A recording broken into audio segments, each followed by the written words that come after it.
ପିଲାମାନେ ନିକଟରେ ରାଷ୍ଟ୍ରପତି ଦ୍ରୌପଦୀ ମୁର୍ମୁ ସୁପ୍ରିମକୋର୍ଟକୁ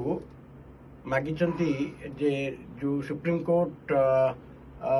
लास्ट मंथ रे जो राष्ट्रपति और गवर्नर भेट पावर उपरे टाइम लिमिट देते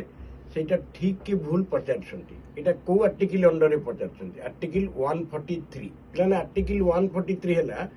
ता अंडर रे राष्ट्रपति सुप्रीम कोर्ट रो एडवाइस मागी परिबे कोनोसी संवैधानिक किंबा लीगल मैटर उपरे किंबा कॉन्स्टिट्यूशन पूर्वरु तयारी हितिबा एग्रीमेंट एवं ट्रिटीज उपरे भी उपदेश मागी परिबे किंतु सबुठारु बड़ कथा है सुप्रीम कोर्ट जो उपदेश देबे राष्ट्रपति ताको मानिया पई बाध्यतामूलक न तेणु 143 धारा है राष्ट्रपति सुप्रीम कोर्ट रो उपदेश मानती बा advisory jurisdiction of the supreme court बोली कह जाइथे।